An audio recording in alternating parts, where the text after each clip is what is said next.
So now let's put it all together in full combos. Most of his normal launchers will be able to follow the same combo paths with a few little twists.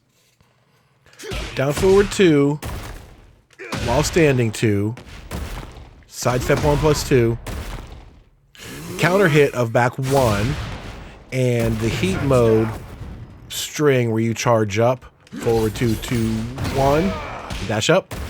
Those are all pretty straightforward, but forward 3, counter hit back 4, and forward 2. Those have a slightly different wrinkle to them that we'll talk about a little bit more later. There's some slightly different changes you need to make with those. So to start with the universal path that works on every launcher, we call this the purple sequence in the tools section. It's down back 1+2, 1, and then you press 3 while you're in the air during updraft.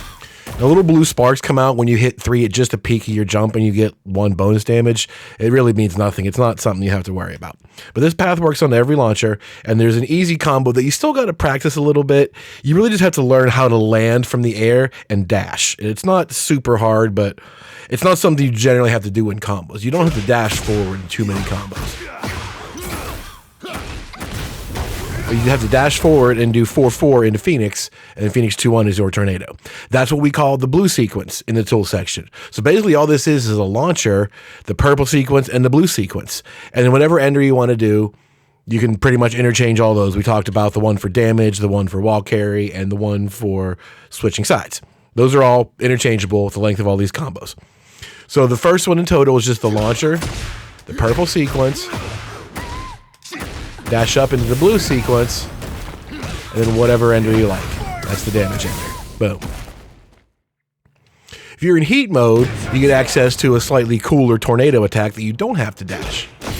Same purple sequence. Then you do up 1+2, 2, 1. And you get the tornado that way. The amount of hits don't really matter. He covers so much ground doing that, it pretty much works out the same way. I think it might be 1 extra hit, but it's not going to affect anything. So you get like 6 or 7 more damage when you're in heat mode by just using that tornado instead, and it's easier to do. The third option, it's in the Google Doc. You do the purple sequence, and then you have to dash up and do down forward 1, 4, 3, and then you do unibeam.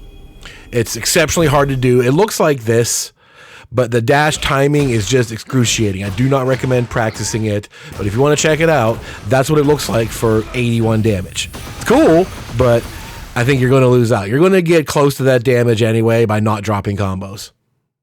So that's it for the purple sequence, as we call it. 1 easy path, 1 heat mode path, and 1 super hard high damage path that you don't really have to worry about. Now, we talked about other opening strings in the tools section.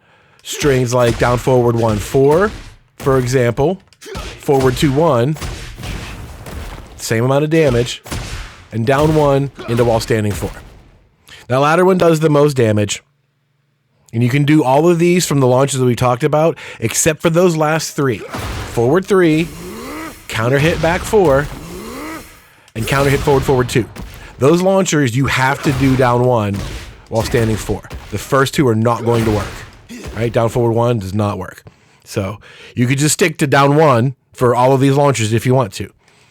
Now the paths to look at here are pretty much the same thing. You can do what's essentially just the blue sequence again. Down 1, while standing 4, blue sequence into tornado, just like that. You can stick some jabs in there and some dash jabs to cover a little extra distance if you want. If you feel like squeezing a little bit more to get that wall, that works there too. And again, all these enders, pick whichever one you want. Back 2 into Phoenix stuff, doesn't matter. If you're already in heat mode, you can do the tornado that we talked about here as well. Just a simple jab first to stabilize it, and then your combo enders from there. Now the next sequence is the reason you would do this path. However, there's a caveat.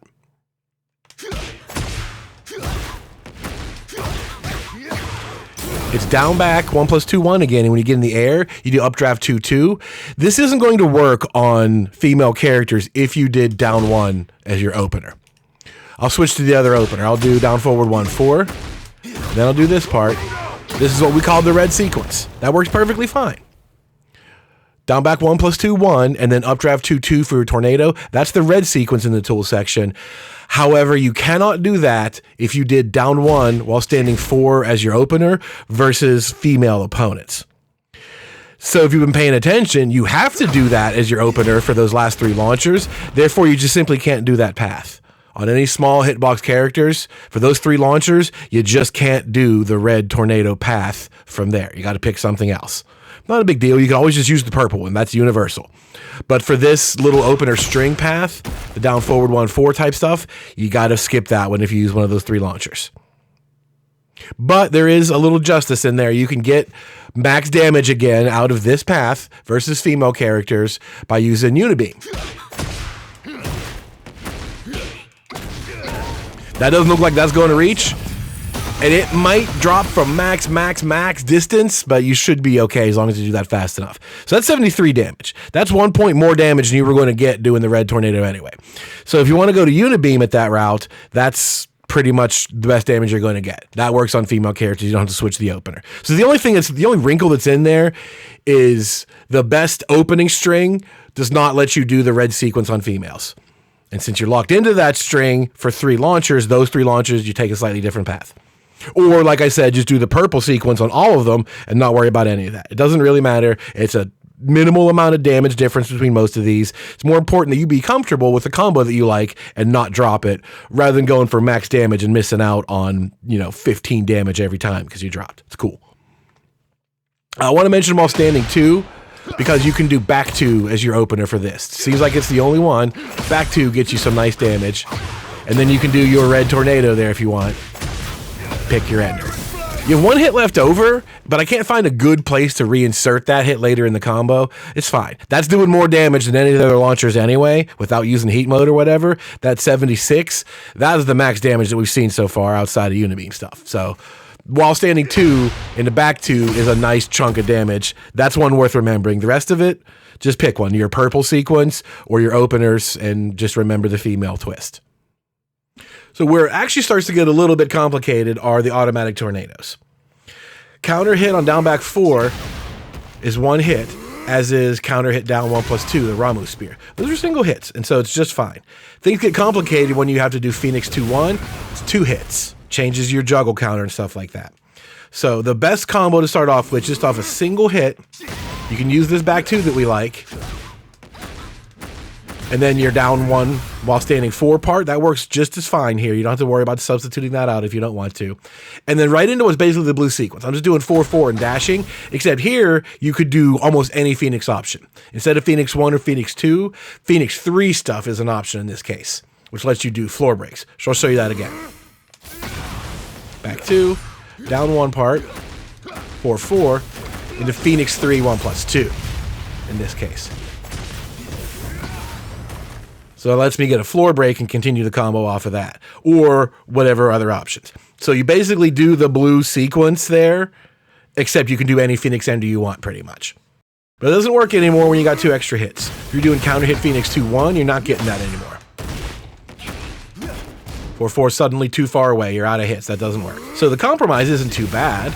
You can do the same thing with back 2, and then you can just tack on the red sequence and get a nice chunk of damage that way. That's 67. That's comparable to everything else that we're doing. So back 2 for the spinny float, and then just the red tornado sequence. It'll just smack them into the ground since your tornado's already gone. Counter hit down back 1-1-1. This is even dumber because it's 3 hits, and it puts you half world away for some reason. So dash up and do your red sequence, 53, 54, whatever it is. I can't do much better than that. That's about all you're going to get there. I can't find any other reasonable combo paths where you could do cool stuff anymore. And that's it. Everything else is going to drop because of the 3 dumb hits that are in the beginning. So stick with that and move on. If you find something else, I'd love to know, but I tried everything I could think of based on the tools that we have. So, and the last one to go through is the combo that I mentioned in the beginning that you're never going to do, down forward 2-2-2, all this stuff. That's 5 hits. So you're just out of options. There's very few things you could do. My go-to that I wrote down is just a down forward 1, and then the down forward 1-2 ender. That's it. Do that and go home. It's fine. You're not going to see that one ever. Down back 111 might show up. So if you do find something better, definitely use it. Otherwise, that's kind of all you got. So your tornadoes are all different because they all have a different number of hits locked into them. So you kind of have to learn those individually. But for the most part, if it's one hit, you have the nice cool combo with all the flexible options.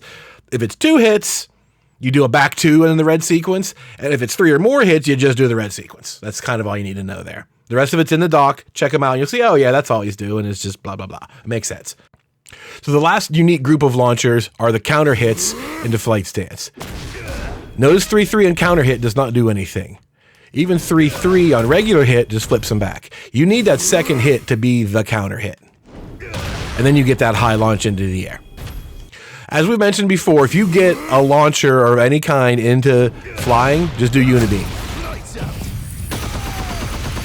Look at that, was 80 damage for one button. I landed one counter hit and I pressed 2, and you get 80 damage from that. That's fine. But as we see every time, you lose the wall position and you're a mile away and the momentum is gone and all that. So you might want to just stick to a conventional combo so you maintain that flexibility. So once you're in the air from the hit, you have this one little pew-pew attack, this laser beam from your 1 button. When it hits, he automatically Phoenix shifts up at you and you get to continue a basic combo from that point. So the combo that I like looks like this.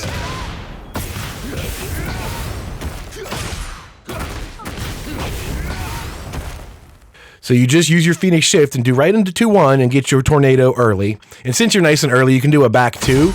And then from back 2, I just do 4-4 into Phoenix Ender like we've been doing. Basically the blue sequence, except you can do any Phoenix Ender you want. Just like with the early tornadoes that we saw, you can do that here.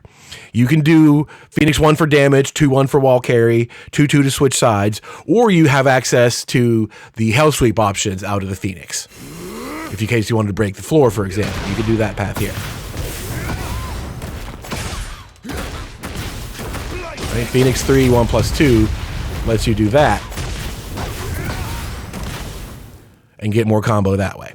So you can do any ender you want on a combo that's short. And that ended up being like 77 damage or something like that, as opposed to 80 from the unibeam. So I think that's preferable because you maintain the flexibility and control and all of that stuff, rather than 3 damage for unibeam. But that's up to you. If you're ending the round, right? Unibeam is the way to go, obviously.